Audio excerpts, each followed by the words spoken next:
Middle East Children's Alliance and said, "I'd like to do a fundraiser for you."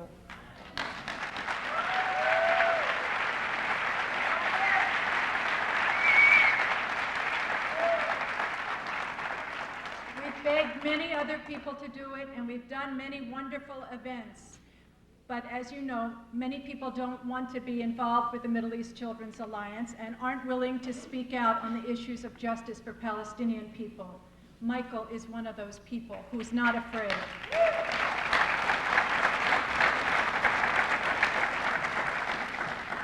Michael Parenti is an internationally known author, scholar, speaker, and activist whose eye-opening critiques of the political economy and political culture are largely shut out from the mainstream media. Tens of thousands of people have had to find out about him in circuitous ways because his analysis and ideologic perspective is feared by the powers that be, feared by a system that owns and controls so much of this society and keeps a larger public from hearing his words. Despite these obstacles, for more than 35 years on his own efforts, through writing and speaking, Michael has been reaching enthusiastic and appreciative audiences.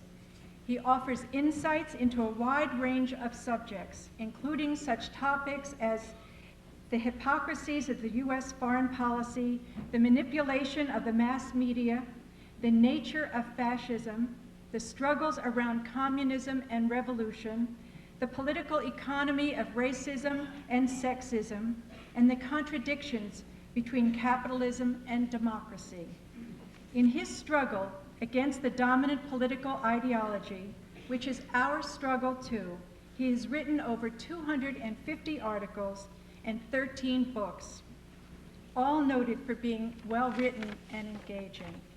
Among his most recent books are Against Empire, Dirty Truths, Black Shirts and Reds, Rational Fascism and the Overthrow of Communism, and his most recent book, America Besieged. These 4 books are available in the lobby, and after talk, Michael will be happy to sign them for all of you who should go out and buy them. Please. We need to support Michael as he has supported us. Also available are brochures which list the tapes of his talks that can be ordered from People's Video Audio. These tapes are sold on a not-for-profit basis. All the labor is freely donated, including Michael's. Now, let's join Michael for a trip back to ancient Rome, where he'll demonstrate how the past and the present can inform each other. It is with great pride and pleasure that I present to you my friend, Michael Parenti.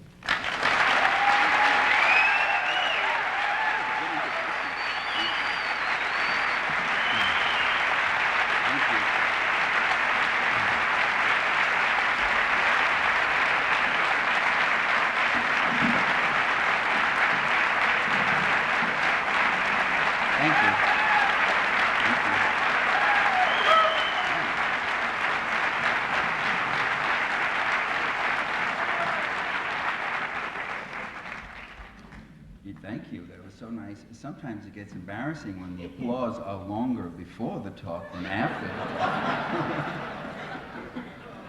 And contrary to the rumor that was going around, I had no intention of giving this talk wearing a toga. That was not as serious. So some of you came under a false impression. Tonight I want to go back 2,000 years to talk about social realities that remain relevant to us. Our images of the past are created largely by history's winners. The losers are muffled or muted, while their voices are very rarely heard.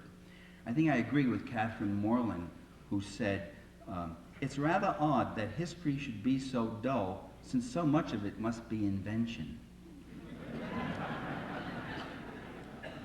The writing of history has long been a privileged calling.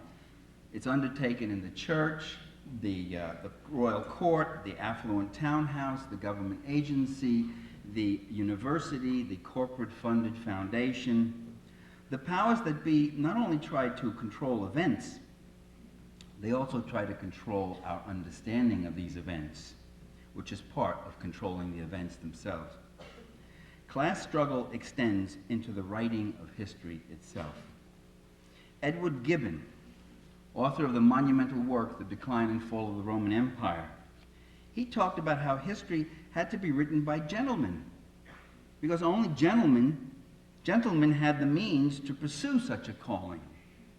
In his words, "Wretched will be the work of those whose daily scholarly efforts are stimulated by daily hunger." Gibbon himself produced what I would call gentleman's history, a genre heavily imbued with an upper-class ideological perspective. All through, by the way, from the very beginning, all through antiquity, we had gentleman historians. Homer, Herodotus, Thucydides, Polybius, Cicero, Livy, Plutarch, Suetonius, Appian, Josephus, Tacitus. I'm naming the ones I've read. I've left out a few. But almost all of whom had a rather low opinion of the common people. Gibbon himself was a member of Parliament, a firm supporter of British imperialism. He opposed extending rights to the American colonialists. He hated the egalitarian of the French Revolution. This Gibbon had no difficulty conjuring up a fairy tale pastoral image of the Roman Empire. In his words, "Where all the vanquished nations blended into one great people, with no desire to regain their independence, enjoying the benefits of Rome's rule, directed by both absolute power, virtue, and wisdom." Yeah, right. Rarely do we hear about an empire built upon sacked towns, burned crops, shattered armies, enslaved prisoners, and mercilessly impoverished and overtaxed populations. One eminent 20th century British historian, Cyril Robinson, offers a familiar and fanciful notion of an empire that's achieved stochastically, that is, by chance, without conscious design, without intent. Quote, "It was perhaps almost as true of Rome as of Great Britain that she acquired her world dominion in a fit of absence of mind." Yeah, right again. Another fairy tale image, an imperialism without imperialists. Isn't that remarkable? Well, what do you have? A conspiracy theory? Do you think they consciously planned and calculated and raised armies and decided there were profitable areas to conquer? You think they actually thought about it ahead of time? It was all spontaneous, confused, innocent, absent-minded. This is not so funny. We hear the same thing today. The United States was thrusted into the world arena and had to reluctantly assume the role of world leader to meet the challenges of the 20th century. We're never told who did the thrusting, for whose interests, and at what cost to people at home and abroad, nor why it still remains such a global imperative to have world leadership now, even without the bugaboo of world communist conspiracy to use as an excuse. Along with this class bias, the gentleman historian is likely to be a male supremacist. Was anybody surprised by that? Gibbon, for instance, describes one emperor's wife as, quote, "united to a lively imagination, a firmness of mind, and strength of judgment seldom bestowed on her sex."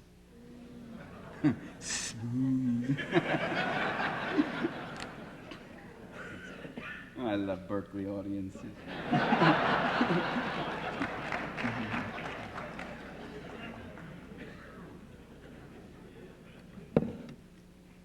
You know, some colleges, you read a quote like that and they sit and they go, "So what's wrong with that?" But let's not get discouraged. Okay. Usually left unnoticed was the plight of ordinary Roman women, who tended to die younger than their male counterparts because of childbirth, exhaustion, malnutrition, and mistreatment. In recent decades, by the way, with the emergence of feminist scholarship on Jerome, the treatment of Roman women has improved. I mean, the scholarly treatment of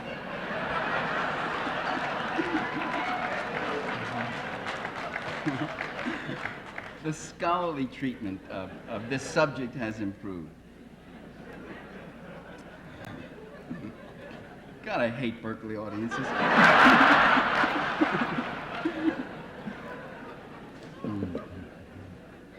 Some gentlemen historians let slip a noticeable ethnic bigotry or ethno-class bigotry. Cyril Robinson asserts that the, quote, purity of Roman blood began to be contaminated by proletarians of Greek and Oriental origin, persons of feeble and incapable character, unable to assimilate the national habits of decency and restraint. Although not all Greeks, of course, were vicious or unwholesome characters. It's always kind of bitterly amusing when bigots try to smuggle in their bigotry under a kind of balanced statement, you know. Some of my best friends are feeble and incapable characters. It's true. The great Theodore Mommsen. Maybe you remember the Mark Twain's description of Mommsen, the popular reception he got at a German university when Twain was visiting Germany, and from whom we might expect something better. Mommsen scornfully describes the Roman Forum. Now, the Roman Forum was that great open-air area where the assembly met, the popular assembly, the common people. Mommsen calls it a shouting fest for everyone in the shape of a man. Egyptians and Jews, street boys and slaves, freedmen and Greeks. By the way, Mommsen was never all that liberal or all that left. He became more liberal in his old age when he entered Parliament. But anyway, when push comes to shove, most left academics are more academic than left.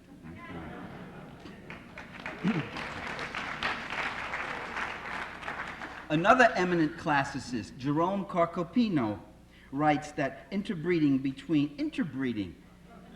Roman aristocrats and their female slaves or freedwomen created a hybridization similar to that which has more recently contaminated other slave-owning peoples. Whoa. It strongly accentuated the national and social decomposition of Rome, unquote. I mean, no Nazi blood theorist could have said it better. I mean, these are reputable historians I'm quoting from today. The progenitor of all gentlemen historians of the late Republic, and one of its major participants was Cicero, who has been worshipped by professors and Latin teachers throughout the ages. Cicero railed against the Greeks and Jews who rallied to the side of democratic leaders. Quote, impoverished individuals. See, that's a pejorative term. They're impoverished, so what could they be worth? Right there you see is class bigotry. Impoverished individuals, they often throw our assemblies into confusion. The Greeks are given to shameless lying, the Jews to barbaric superstition. You know how influential these Greeks and Jews can be in informal assemblies, unquote. That's the great Cicero. Tonight, I want to concentrate on that period of ancient Rome known as the Late Republic, specifically the period from 133 BC to 44 BC, the year that Caesar was assassinated. While a republic in form, how democratic was the Roman Republic in actual content? At the very bottom of the social order was a large slave population, about 1/3 of the entire populace, many of whom were worked to death in the mines and on the plantations, or latifundia, as the Roman called them. That's the Roman word, latifundia. On the next rung was a great mass of urbanized free Romans. They were known, the Latin word was proletariat.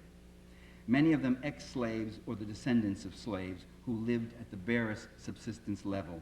Many of them lived crowded in thousands of disease-ridden tenements within Rome itself, cheaply built structures that went up 8 and 9 stories high, that frequently burned down or collapsed and killed their occupants.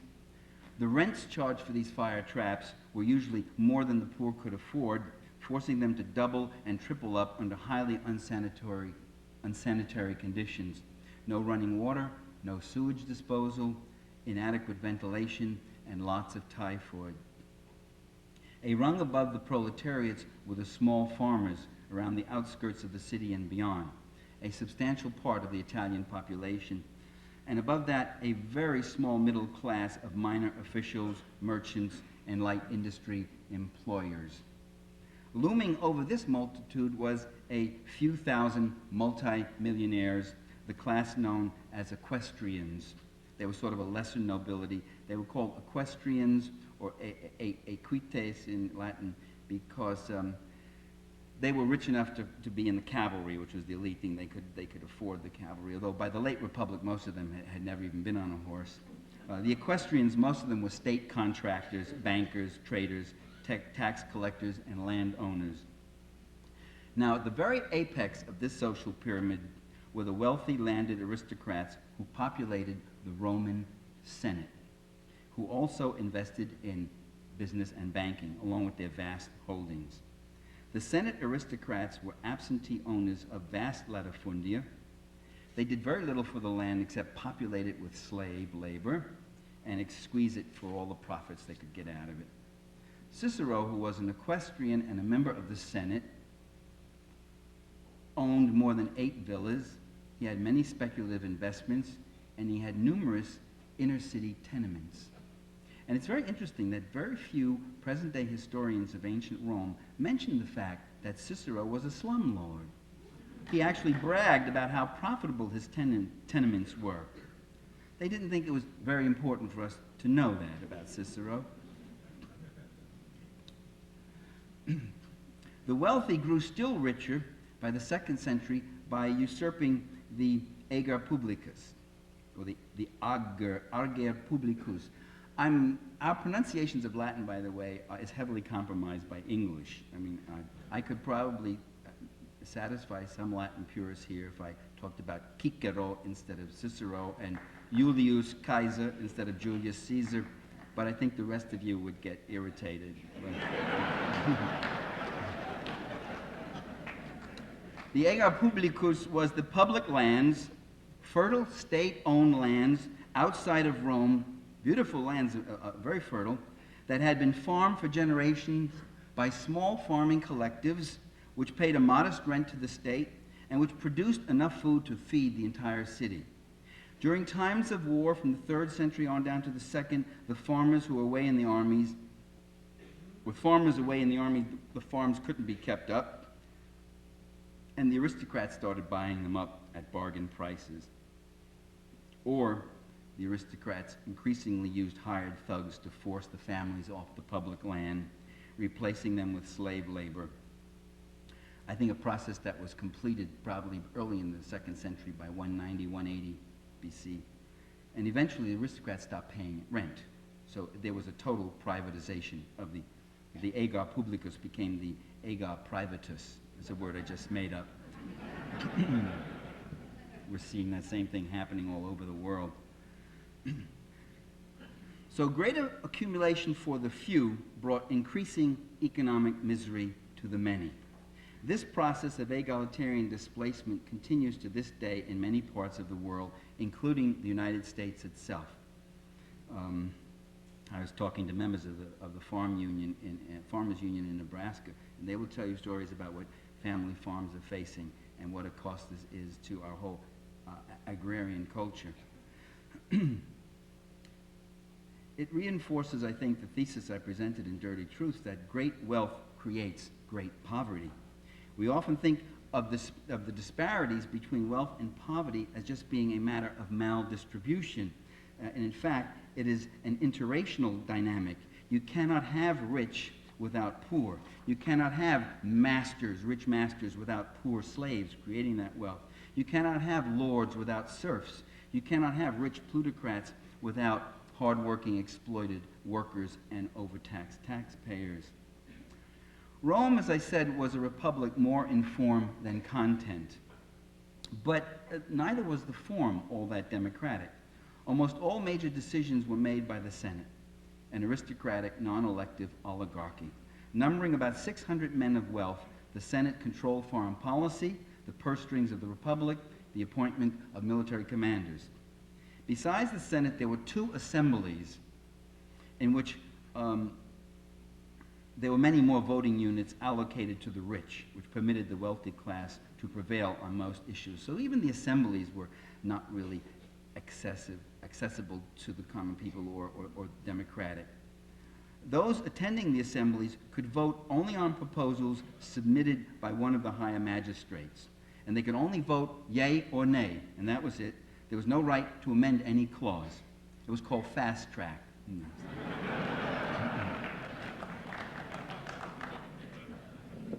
With enough unity and mass mobilization, occasionally popular forces could carry something through the Senate, and I will discuss those instances, but that was the rare exception. Our friend Cyril Robinson finds nothing wrong with senatorial domination. He writes, "Those who bore the chief burden of fighting and financing the city's wars should also possess the chief voice in directing the city's course." First of all, he doesn't explain why financing wars should give you civic power, civic monopoly power. In any case, the very rich did not bear the chief burden of fighting. That dangerous task fell mostly to the yeomen, the peasants, and later on, to a lesser degree, the proletariat. In fact, the rich senators carried very little of the financial burden. They paid no taxes. They lent money to the state that was paid back to them with interest, paid back from taxes that were levied upon the common people at home and in the provinces, the conquered provinces.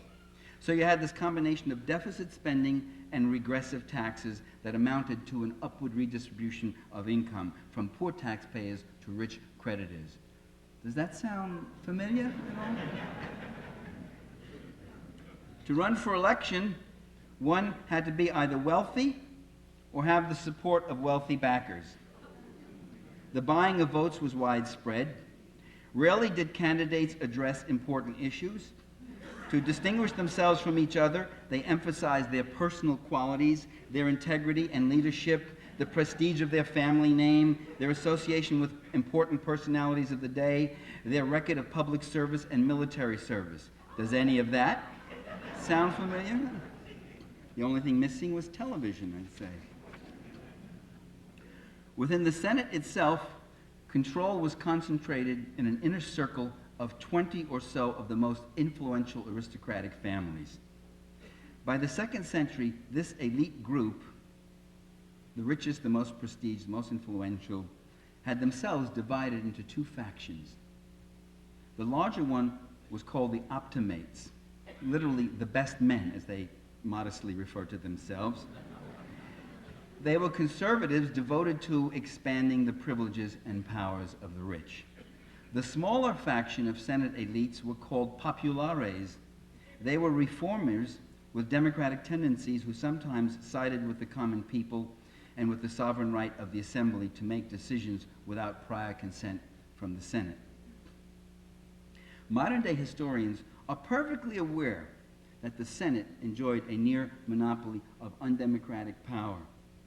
Yet they're filled with praise for these oligarchs, describing them, I'll give you a few quotes, as bred to a strong tradition of cautious sanity and self-restraint. Gentlemen of responsibility and leadership, stout-hearted, level-headed, and patriotic. Historians look kindly upon this republic for the few. For them, senatorial plutocracy is more acceptable and less threatening than proletarian egalitarianism. They embrace Cicero, a self-enriching slaveholder, slumlord, and ruling class mouthpiece. They embrace Cicero as a champion of republican liberty, who opposed Julius Caesar and who refused to live under tyranny. And when I say they, I mean about 95% of present-day historians of Rome are Cicero admirers. Only a handful are sympathetic to the populares and Democrats. What does that say about our universities? Cicero, that great champion of Republican liberty, deplored such things as the secret ballot. He said, the secret ballot makes it easier for the common people to act independently and do mischief. A year after Caesar was murdered in 44, Cicero was not among the assassins, but he fully supported the deed. He wrote to Brutus and other associates, calling for a ruthless bloodletting, a final solution against the Democrats. I do not admit any doctrine of mercy. There should be a salutary severity, for if we are going to be merciful, civil wars will never cease. We need extreme measures, unquote. One is reminded, by the way, of Cicero's own role as consul 20 years earlier in 63. Now remember, this is BC, we go backwards. 63 comes 20 years ahead of 44. They were very confused in those days.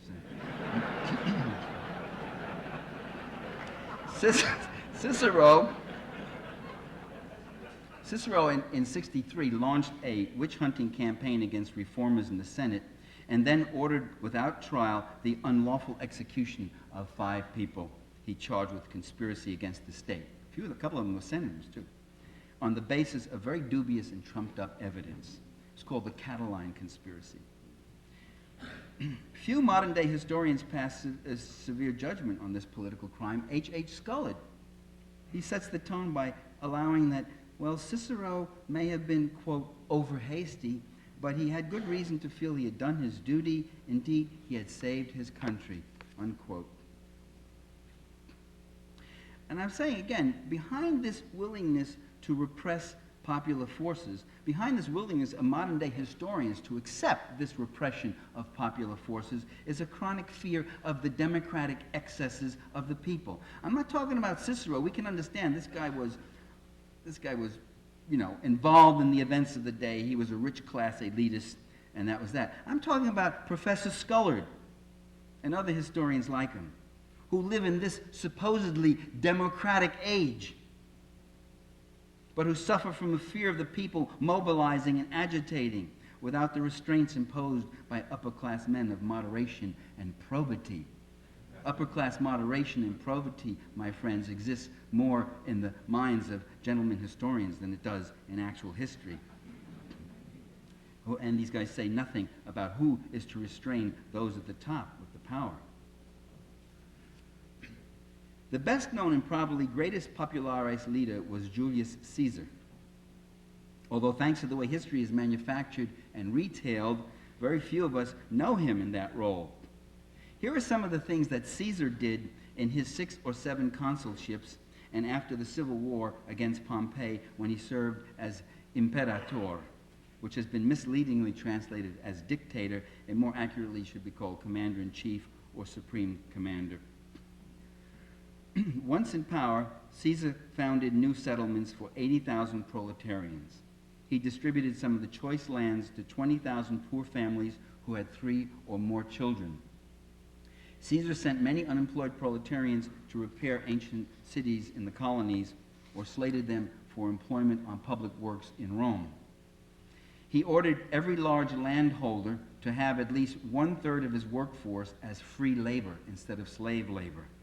This would compel payment of wages, and it would diminish the landowner's obscenely high profits, and it would reduce unemployment and crime. As relief to poor tenants, Caesar canceled a whole year of rent obligations for low to moderate dwellings. We have some rent control board people here. I know they're feeling warm right now. He increased duties on luxury imports to encourage Italian domestic industry and also to make the rich pay something to the state for their lavish lifestyle. He capped tax rates in the provinces in order to rein in the rapacious tax collectors and give the people in the provinces some relief. He ejected from the Senate a number of those who were associated with provincial plunder and corruption. He allowed repayments of debts at lower pre-war prices. He ordered that the interest people had paid be applied to reducing the principal they owed. Oh, if we could only get some banks to go along with that. Huh? He canceled all debt interest that was due since the beginning of the Civil War. This last measure alone, Suetonius reckons, reduced the debt right there with one swipe of the pen, reduced the debt by 1/4, which was a substantial loss to rich creditors. You know, there are two theories as to why people fall into debt. One of them says that many people are deprived of adequate income and are subjected to heartless taxes. Being unable to make enough money or keep enough of what they earn, they're forced to borrow on their future labor in the hope that things will get better. As their debt obligation accumulates and more of their income goes into interest payments, they're even they have even less for their own needs, and they have to force to borrow still more. And caught in this deepening cycle of debt, they're forced to sell their small holdings, their land eventually, and sometimes even themselves or their children into servitude. By the way, Caesar abolished that. Humans could not be reduced to property and could not be sold into servitude because of debt. He laid the groundwork for modern bankruptcy laws. The debt cycle continues to this day, as you know. Whole nations are caught in the debt trap, selling off the land and labor of future generations to international investors at most unfavorable terms. The second theory of debt says that people incur debts because they're irresponsible spendthrifts who try to live off thrifty creditors. In this scenario, well, wait a minute. In this scenario, the roles of victim and victimizer are reversed. The creditor is seen as the victim, and the debtor is seen as the victimizer. And this model, though, I think does explain the behavior of some people. The only thing wrong is that it's applied to the wrong social group, to the poor. In fact, there are some profligate few, la jeunesse dorée, the gilded youth, who come from socially esteemed backgrounds, who live in a grand style, and they have, through history, cultivated the magic art of borrowing forever while paying back never. Such limitless credit, such big credit, though, is more likely to be extended not to the poor farmer or laborer, but to those of gilded heritage. Caesar's efforts at easing the debt burden were designed to help not the profligate few, but the laboring masses. For Cicero, such reforms really were tantamount to subversion and revolution. And he was voicing the fears of many of his class when he said, quote, "I foresee a bloodbath, an onslaught on private property, the return of democratic exiles, and the cancellation of debts." Cicero believed that Caesar would show no mercy in, quote, "killing off the nobility and plundering the well-to-do." In fact, Caesar showed remarkable clemency toward his enemies. He let a lot of them keep their estates. He forgave their armed opposition to him and all that. And by the way, sparing the lives, in some instances, of people who later plotted and participated in the plot against his life. A number of historians argue that Caesar's intent was to attain autocratic power. And we even have the term Caesarism, which was very much in vogue in the 19th century, to mean dictatorial power. Actually, I believe that the crucial consideration is toward what end did Caesar use state power? Cui bono, who benefited? Caesar himself declared, quote, "I am sated with glory and power. It is more important for Rome that I live so that we might avoid another civil war." How did Caesar hope to avoid another civil war? By curbing the power of the wealthy oligarchy and leaving something more for the people. By the way, his comment was prophetic. He didn't live, and Rome plunged into a series of protracted civil wars that ended with complete autocracy. Octavius taking power, who later changed his name to Caesar Augustus, the first Roman emperor, about whom I'll say a little more later. In Julius Caesar's own words, I quote him again, "I want to protect myself against the slanders of my enemies, to restore to their rightful position the tribunes of the people who have been expelled because of their involvement in my cause, and to reclaim for myself and for the Roman people independence from the domination of a small clique. Caesar's treatment of Athens supports, or suggests, that had he lived, he might have eventually taken steps to democratize the Roman constitution.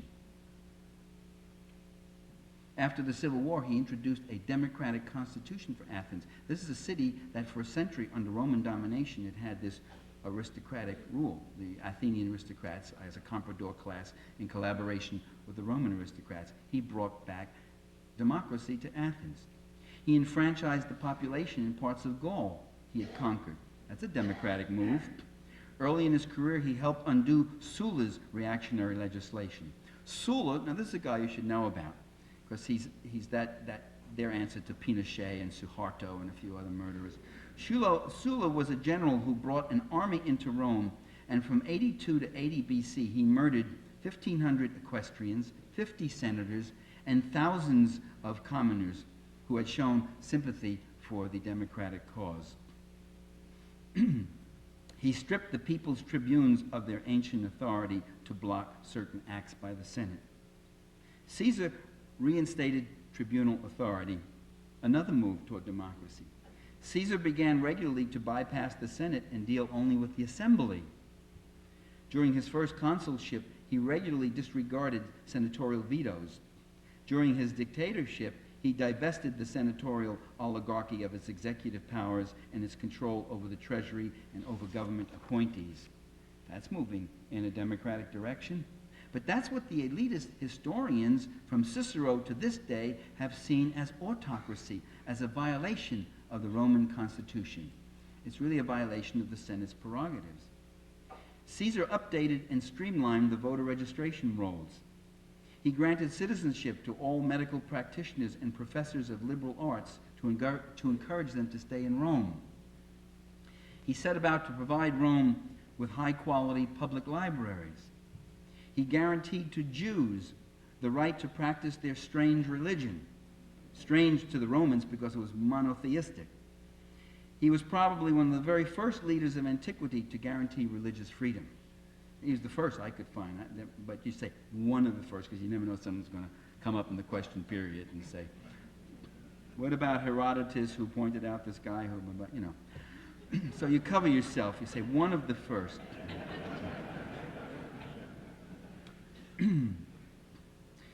Caesar had the proceedings of the Senate and the assembly published daily. He had them posted all around Rome, making them more accountable to the general public.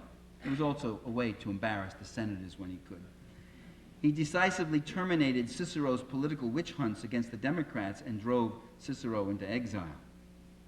He substantially expanded Senate membership to include lesser nobles and nobility from Gaul, and even made senators of a small number of libertini. The libertini were the sons of slaves, the sons of liberated slaves who had risen to distinction on their own merit. All of these appointments, of course, were openly snubbed by the Senate optimates. I mean, they wouldn't even look at these people. The governing posts, many of them, when considerations permitted, were filled by Caesar's slaves, freedmen, or followers of humble birth. Now, some of the Democrats in Rome really sought a total social revolution, a redistribution of wealth among the poor. Some even thought to free the slaves and extend citizenship to foreign residents. Caesar found their support useful, but he was not a social revolutionary. He was a reformer. He abolished all the worker guilds, something I have never forgiven him for, except the ancient ones, and would not go all the way with the Democrats by eliminating all debt payments. And he accrued extraordinary honors and power to himself. He appointed himself not imperator for 6 months, but for life. Caesar was assassinated as he presided over the Senate on March 15, 44 BC, the Ides of March, by a dozen or so senators, led by Cassius and Brutus. There are very vivid accounts in Appian, in Plutarch, and Suetonius. Caesar was very aware that there were these constant plots against his life. He would never move against the plotters. He would just announce his awareness of it, and they would all shrink back, you know. And the story goes is he dismissed his contingent of Spanish Guard. He didn't bring them into the Senate with him. The Spanish Guard was made up of crack warriors, and they could have taken out the whole Senate, let alone a dozen assassins. But he went in on his own, alone. I think it was because he did not want to show that he had any fear of any plot. And I think he'd never imagined they would try to kill him right in the Senate House itself. And supposedly someone came up and handed him a note, which he put in with the sheafs of paper he had, which said, be careful, something's going to, which told him of what was imminent right there, because he had his own undercover people around. And he put the sheet of paper in with his other notes, walked in, and the first senator who approached him to propose a bill took out the dagger, and they all came at him and thrust at him. He gathered up his toga in a protective gesture, staggered, swung back, tried to, and then fell dead at the base of the statue of Pompey. A story which just sounds too poignant, too significant to strike me as being true, but it's a great story anyway. Historians are willing to consider any interest except, I'm sorry, let me say it again. The historians who are willing to consider any interest except class interest explain away the assassination in terms that are really rather favorable to the assassins. So we're told that the conspirators had a strong distaste for one-man dictatorship. They wanted to preserve their beloved republic. They wanted to preserve the laws and traditions. Others supposedly felt a personal jealousy and rivalry because they were so overshadowed by this truly remarkable man. And to be sure, Julius Caesar was a man of outstanding qualities. He was said to have been a commanding and inspiring figure, uncommonly intelligent, handsome, and utterly charming when he cared to be. He never overindulged in alcohol, unlike many members of his class. His enemy, Cato, once remarked that Caesar was the only sober man who ever tried to wreck the Constitution. He wasn't given to luxurious living like most members of his class, although he was something of a dandy in his personal attire. He was the son of one of Rome's leading aristocratic families. He was a brilliant military leader who inspired his troops. He was highly regarded for the quality and clarity of his writing and was considered one of the great prose stylists of his day. His intellectual interests were remarkably wide-ranging and deep. He was considered one of Rome's greatest public speakers. He could stir his audience with the force and persuasive clarity of his words while avoiding the purple oratory style, which was the style of that day. Caesar also possessed some less than perfect traits. Like other military commanders of his day, he was a conqueror and plunderer of lands. Although, you know, his army had a high percentage of young men from northern Italian towns who had really become fired up by this idea of civic freedom and spreading that idea, almost like the French Revolutionary Army after the French Revolution, spreading that message to other places. So it wasn't an army built purely on pillage and plunder. There were some ideas there. Caesar extorted huge sums from rich monarchs. I actually cannot get too upset about that one. Caesar was notorious for sleeping with a vast number of women, both married and unmarried, both commoners and members of the highest nobility, including 4 queens. Who's counting? 4 queens. The most famous, you all know, Cleopatra, who bore him a son. He also, in his youth, did a king or two, for which he was subjected to homophobic baiting by Cicero and others years later. I'm not going to say anything more about Caesar's sex life. I think in recent times we've heard enough about the sex life of one White House occupant to last us to the end of this century, this empire, certainly, and this century. If Caesar's power upset the Senate, and he did accumulate power, it was because of how he used it. He attempted to deal with unemployment. He attempted to deal with poverty, with unfair taxes, with land redistribution, with debt relief, and with aristocratic greed. I mean, when you tamper with the moneyed privileges of the ruling class, that is what's unforgivable. That's what they hated about him. If the aristocrats longed to protect the Constitution, which, by the way, was an unwritten one based on custom and practice, it was not out of some abstract commitment to Republican principles.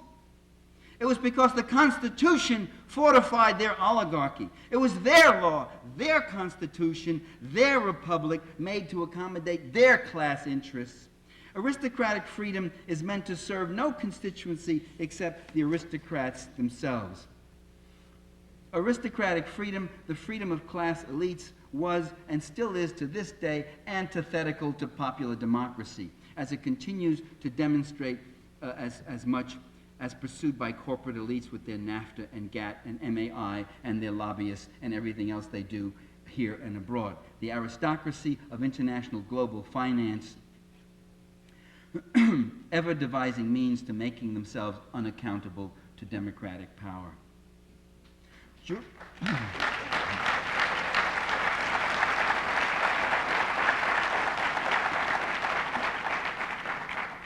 Julius Caesar was the last in a line of populares. Now we're going to go backwards just to confuse you a little more. I want to talk about some of the others that came before him. And maybe the first was the great Tiberius Gracchus in 133 BC, followed by his younger brother in 121, the brilliant leader Gaius Gracchus, and some 10 or 12 others. Almost all of these popularis leaders for that century, 133 to 44, almost all of them were assassinated, murdered by aristocratic death squads, along with thousands of their followers. Other such leaders met sudden and untimely deaths, sometimes under suspicious circumstances. What all these popular leaders had in common is that they challenged the rigged oligarchic system that was designed to thwart democratic action. I mean, even if they broke no laws, they were criticized by the gentlemen historians of that day and this day as provocateurs, ill-judged, short-sighted transgressors, etc. These are quotes. According to some historians, these popular leaders had to share the blame for their own deaths because they acted in such a supposedly rash and provocative manner. I mean, what could the Senate do? You provoke us, we have to kill you. Especially the Gracchi. I mean, they really started all this popularis stuff. This business, by the way, of blaming the reformers themselves for the homicidal violence that's delivered upon them by conservative forces is a time-honored practice. It exists today. I'm reminded of 1973. President Salvador Allende of Chile, attempting egalitarian reforms in the face of an entrenched military and corporate power, only to be murdered with thousands of his supporters. Shortly after Pinochet's military coup in Chile, the New York Times editorialized, quote, "A heavy share for the blame for this disaster must be assigned to the unfortunate Dr. Allende himself for pushing a socialist program for which he had no mandate." That's not true. The second Popular Front election, the Popular Front percentages went up. His mandate was growing. That's why they had to have the coup. But assuming he didn't have a mandate, does that become grounds for giving him a heavy share of the blame for his own murder? The last to be blamed by the U.S. press for the mass killings in Chile were the killers themselves. The Chilean military, financed, advised, equipped by the U.S. national security state.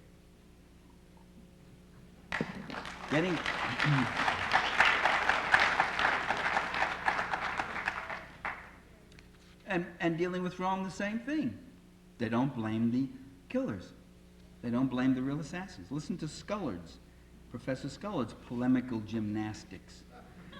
Quote, I work hard to dig up these quotes, and I want you to listen. Quote. Okay. Thank you.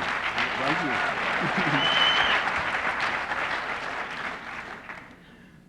The prudent, quote, Scullard, the prudent senators were forced to confront the overzealous reformer. He's talking about Tiberius Gracchus in 133. The urban mob that thronged the assembly in Rome was becoming increasingly irresponsible. Tiberius was threatening to turn the tribunes into agents of the popular will.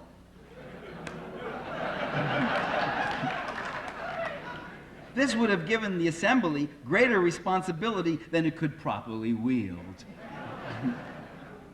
So, of course, they had to kill him. Like every ruling oligarchy in history, the Roman Senate had a long tradition of violating its own traditions when necessity dictated. And this brings us to Parenti's second law of politics. Don't ask me what the first law, I think it just sounds better, the second law of politics.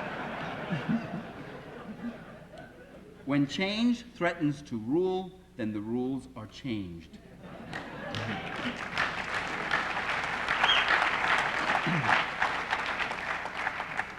Faced with challenges from democratic forces, the oligarchs repeatedly invoked martial law for about over a 3-century period of the Republic, suspending all constitutional rights, appointing dictators of their own choice.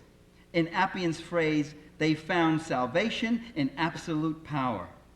And this they did again and again. All the emperors who came after Caesar wielded substantially more power than he, yet the senators went along with them. They didn't complain about their republican traditions, their liberties, because the emperors destroyed whatever power the popular assemblies had had. The emperors initiated regressive taxes and attempted no economic redistribution on behalf of the masses. The Senate was reduced to a kind of House of Lords, where you could dawdle and twaddle and sit about and maybe feel important and prestigious and debate things. But under the emperors, they had a lot of in other words, they had a lot of prestige, but very little power. But under the emperors, the senatorial class grew still wealthier, and the Senate had no problem accepting these powerful tyrants. In short, when their class interests are at stake, the senators, like elites today, have no trouble choosing political dictatorship over the palest traces of economic democracy.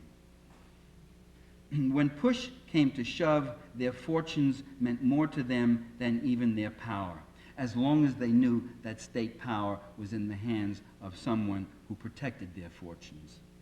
The description Aurelius Victor gives, which came several centuries after Caesar, but it can be applied, it describes the late Republic too. The senators gloried in idleness and at the same time trembled for their wealth, the use and the increase of which they accounted greater than eternal life itself, unquote. I think that's pretty good for the 4th century A.D. Those who think that politics and history are just all about power might want to reflect on this. I don't think it's just all about power. People just want power. I mean, to be sure, there are ambitious individuals who pursue power as an end in itself, a way to advance their unprincipled careers, to heap glory on themselves. But the owning class as a class is more interested in maintaining its extraordinary privileges, to live sumptuously off the labor of others, to plunder public treasuries, and to preserve and expand its wealth. And if that means supporting an autocrat, then so be it. Throughout history, these popular leaders, wherever they arise, have been accused of being demagogues, not wanting the power to end hunger, but merely hungering for power, seeking mass support in order to advance their own fortunes. This accusation is still leveled today against communists and other revolutionaries and reformers, even by some illustrious people who inhabit the left. What did concern the populares? Listen to Tiberius Gracchus, the demagogue, the self-enhancing. Tiberius Gracchus came from a leading family. He wasn't a patrician, he was a plebeian, but he had plenty of, it was one of the leading families of Rome, and wasn't looking to advance himself particularly. This is what he had to say, describing the plight of landless commoners, his supporters, when he was trying to fight and push through this land redistribution bill in 133. Many of these supporters, by the way, were army veterans. Quote, "Hearthless and homeless, they must take their wives and families and tramp the roads like beggars. They fight and fall to serve no other end but to multiply the possessions and comforts of the rich." Unquote. Did the Gracchi and the other populares leaders use power to advance themselves or to advance the well-being of their people? I would say it's not an either-or formulation. My view is that popular leaders want the opportunity to pursue policies that benefit the common people. They also want to win mass support and mobilize popular power, because you need that. I mean, how do you mobilize powerless people against a powerfully entrenched system? And you've got to get your own policies in operation. So they're not, of course, they're not indifferent to power. And they might also, by the way, they might also enjoy the personal gratification and glory that comes from a kind of risky but popular undertaking like that. I mean, look at the survival rate on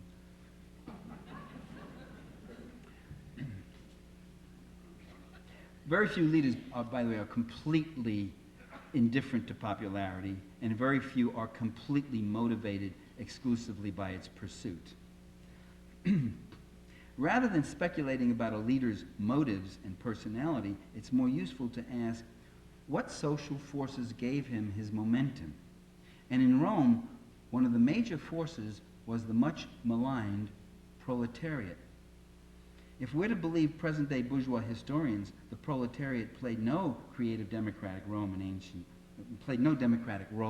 in ancient Rome. In fact, their efforts helped to bring these leaders forward, leaders who challenged senatorial misrule.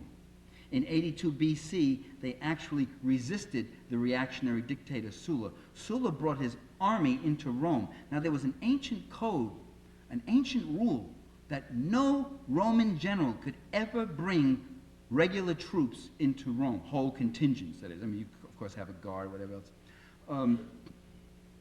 And Sulla disrupted that. And there's a great description, I think it's in, I forget, Plutarch or Suetonius, of the Roman people standing in mass and heaving rocks and everything else they get their hands on at the Roman legions and actually stopping the legions, putting on such a barrage that the legions was stopped and stunned for a while anyway. The proletariat knew that Sulla was their enemy.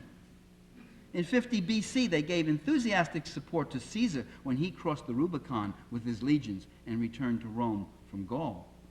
In 48, they engaged in mass agitation when oligarchic magistrates tried to obstruct the implementation of Caesar's debt relief law.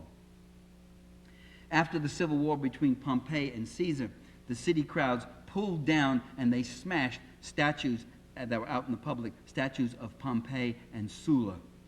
Now, after the Civil War, that's almost 40 years after Sulla, but the people had a historic memory and a very strong feeling still about that thing. Plutarch offers a glimpse into the mass support that propelled the Gracchi brothers. See, I got to give you these scrap instances of this happening because we have almost no record of the popular forces and people and what they did or didn't do. So we just have to look at these incidents, and from this we make certain deductions. That's the hazards of ancient history. Plutarch, he gives a very interesting glimpse of the mass support that propelled the Gracchi brothers, which, by the way, all modern historians seem to have ignored, with one or two exceptions.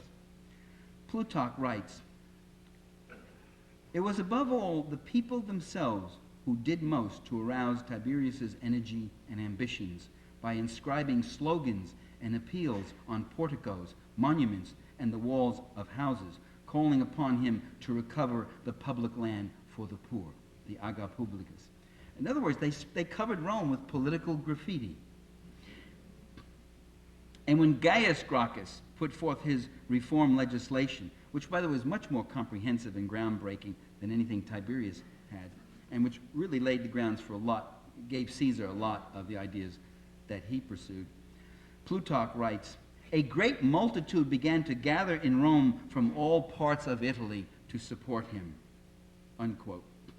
After the Gracchi were assassinated in 133 and 121 respectively, public acknowledgement of their existence was officially prohibited by the oligarchs. Isn't that interesting? Even then, they sought to control historical memory. And yet, the common people continued to commemorate the Gracchi. Plutarch offers the following vignette. The people were cowed and humiliated by the collapse of the democratic cause, but they soon showed how deeply they missed and longed for the Gracchi. Statues of the brothers were set up in a prominent part of the city. Offerings were placed there throughout the year. Many people worshipped their statues as though they were visiting the shrines of gods. Unquote. In 44, immediately after Caesar's death, popular agitation was strong enough to compel Brutus to very grudgingly reassure them that the Senate would not at all tamper with the land redistribution, which turned out to be eventually a lie.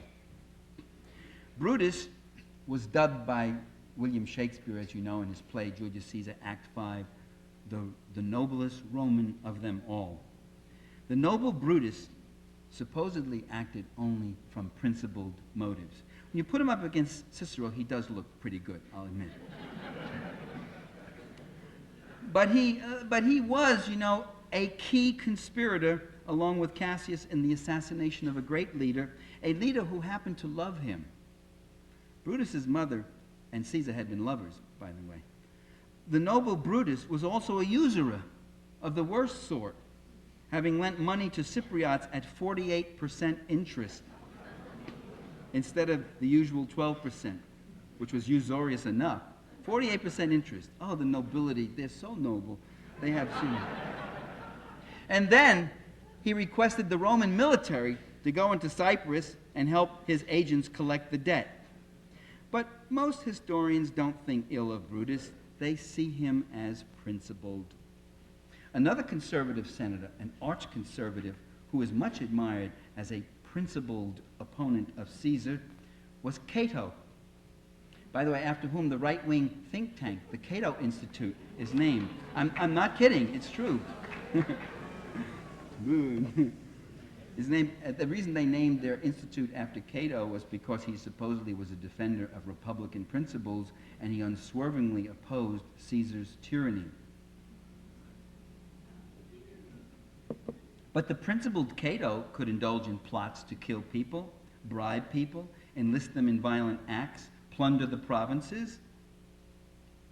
When left leaders are uncompromisingly dedicated to their class struggle and use organized power against reactionary assaults, they're labeled dogmatic, rigid, totalitarian, power-hungry, even Stalinist, a nutty term that is often left conveniently undefined.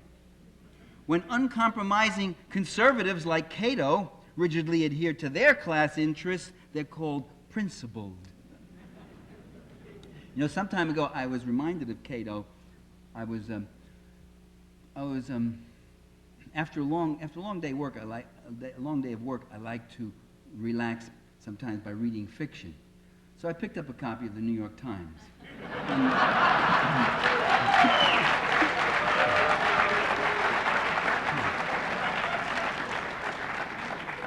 And there was an article on Congressman Sonny Bono.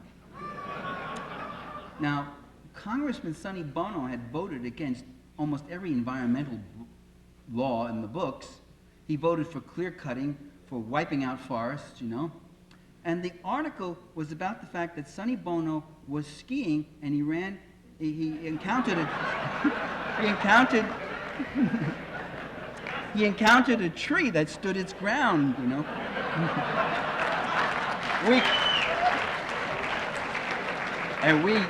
We here in Berkeley call that fight back. The tree really got the better of Sonny Bono. He died. I realized, oh my gosh, this is an obituary. And the obituary describes the late Congressman Bono as a stalwart conservative with a solidly conservative approach. The Washington Post describes him as loyal to his conservative principles. Now, is that positive framing or what? When do we hear of someone being called solidly radical or solidly Marxist or a highly principled communist? You know?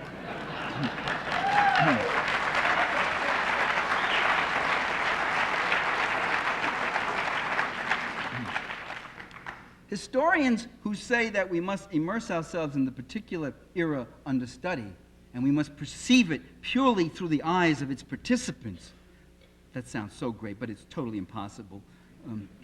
They forget that this usually means seeing the era through the eyes of its dominant class. In this instance, the Roman aristocracy. I mean, 90% of the primary sources we have on the late Republic come from Cicero. Now, I mean, it's a skewed record. And how far do you apply that rule of what I call contextual immersion? Do you apply it to Nazi Germany? Well, anti-Semitism was a part of the Nazi political culture. That's the way they experience and perceive things. In any case, the rule of contextual immersion is regularly violated by most historians when it suits their own ideological proclivities. They don't see things through the eyes of the participants when casting their own disdainful eye on the common people, as I think I've been trying to demonstrate through this whole lecture. Those who act so unattractively, outrageously, provocatively by struggling for weird things like subsidized bread prices, land reform, public jobs, and rent control. The gentlemen historians don't ever bother to say, let's see what agitated these people. Did anything relate to their human needs? Their sense of justice? Was it really all just a manifestation of irrational, low-life agitation? Wasn't there something about this Constitution and its liberties that were horribly limited and hypocritical? Instead, the common people are looked down upon. Cicero repeatedly described the urban poor as the, quote, city dirt and filth, the urban scum, unruly and inferior, a starving, contemptible rabble. Now note, he admits they're starving, but he sees that as their fault, their deficiency. And whenever the people agitated against class injustice, then they became something even worse in Cicero's mind, something even more dangerous, more loathsome. They became the mob. Appian, writing a century after Cicero, describes Caesar as, quote, introducing laws to win the favor of the mob, whom he describes as the poor and hot-headed. In our own day, P.A. Brunt refers to the city mob. For Lily Ross Taylor, it's the city rabble. For Cyril Robinson, it's the stupid Roman mob, a selfish, good-for-nothing, parasitic mob. Don't hold back, Cyril. For Scullard, it's the idle urban mob, as if their idleness were of their own choice. And if they were so idle, who did all the work? It wasn't all slave labor. In fact, in the urban areas, it wasn't mostly not slave labor. Meanwhile, the aristocratic idlers, the real parasites who live in obscene opulence, they earn not a harsh word from the great majority of these writers. Another classic historian, a modern day, John Dickinson, charges that Caesar appealed to the cupidity of those who desired to be supported by the state. Dickinson repeatedly writes of Clodius and his mob. Clodius, by the way, was a populares ally of Caesar who sought to legalize the political ward clubs. He was an aristocrat, one of the populares. He organized neighborhoods and guilds to political action. He armed neighborhood cadres to defend themselves against the ruling class toughs. He outlawed executions without trial, a direct jab at Cicero for the executions without trial that he perpetrated during the Catiline conspiracy. Clodius also extended the grain dole.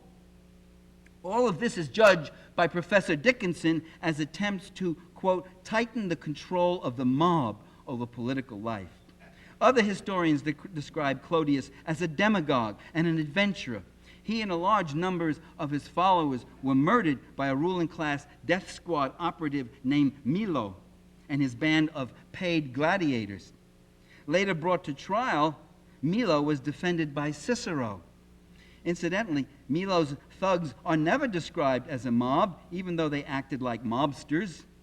So outraged by Clodius's murder, the Roman plebs, the proletariat called the plebs, they brought his body into the Senate house, put it down, put a pile of chairs, and started a funeral pyre and burned down the Senate house.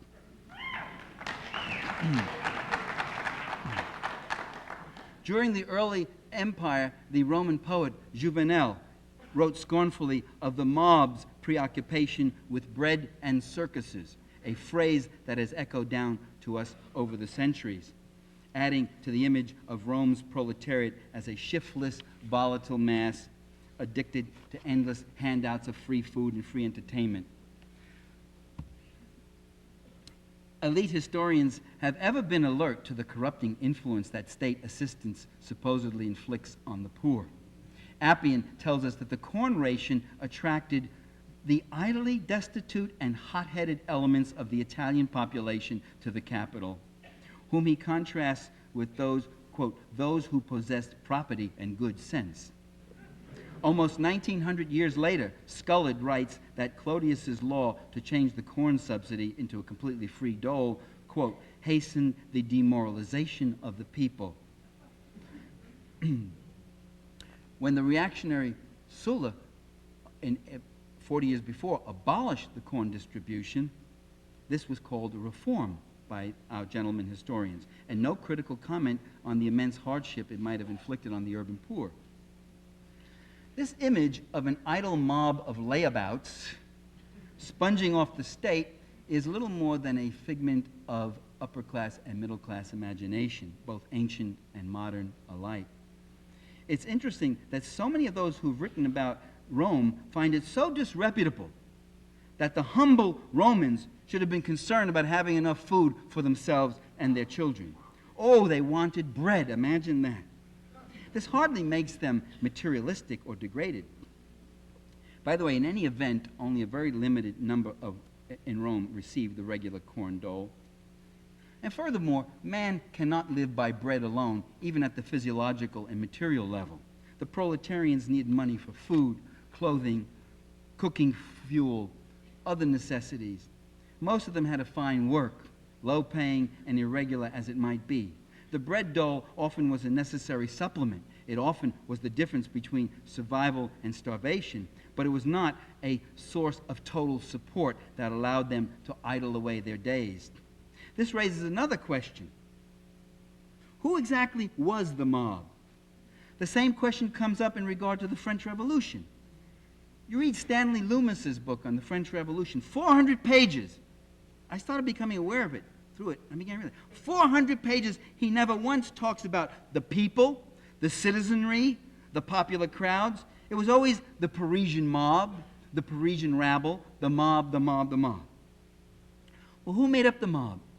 The answer given for both Rome of 44 BC and Paris of 1798 AD is the same, or 1789 AD is the same. They were lumpens, drifters, riffraff. In fact, closer study reveals that in both Rome and Paris, the so-called mob consisted of artisans, craftsmen, shopkeepers, day laborers, masons, teamsters, dock workers, respectable, hard-working proletarians. And the circuses. What about the circuses? Who went to the arena? Many writers seem to forget that the urban poor were not the ones who created and financed the awful spectacles of the amphitheater, nor were they the only ones to attend. Probably a higher percentage of nobles and equestrians attended, sit in that lowest first tier where they can get the best view of the slaughter of humans and animals. The common people of ancient Rome, like the common people of so many societies, had scant opportunity to leave a written record of their grievances and aspirations. What little we know of them suggests that the proletariat could sometimes display a social consciousness superior to anything possessed by their would-be superiors. Many of them worked next to slaves and were themselves freedmen or sons of freedmen, being almost as poor as slaves. In 63, during Cicero's witch hunt, several dissenting leaders urged workmen and slaves to take action against the oligarchs. Such appeals wouldn't have made sense unless there was some kind of community interest between plebs and slaves.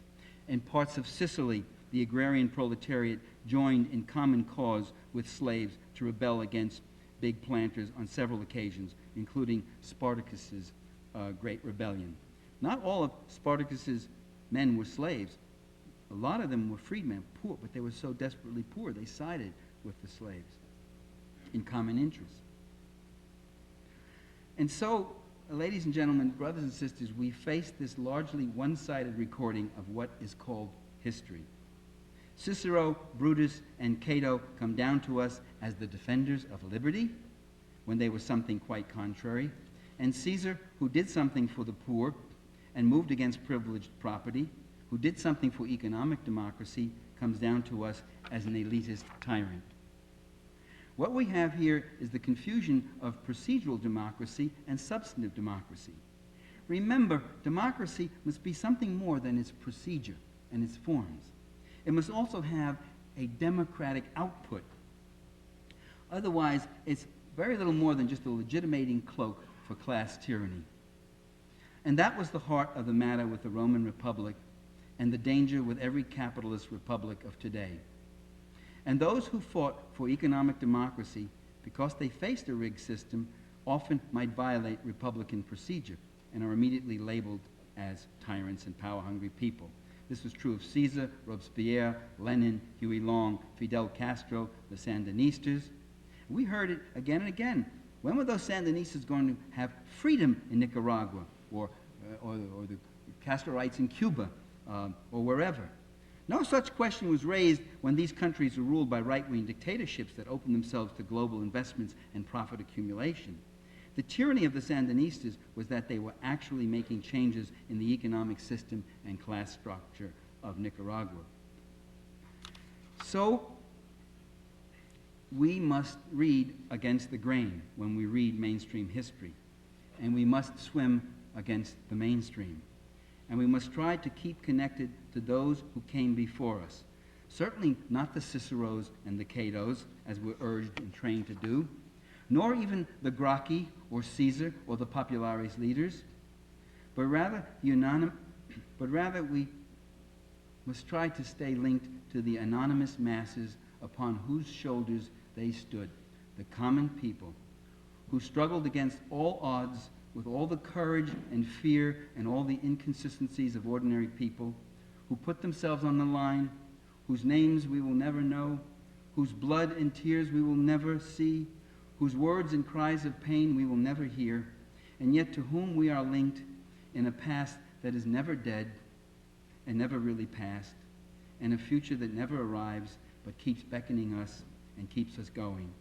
So history never ends, the last page is never written, and the best pages are written not by princes and presidents and prime ministers and popes, and not even by professors, but by the people. For all their faults and shortcomings, the people are all we have. In fact, we are they. Thank you very much.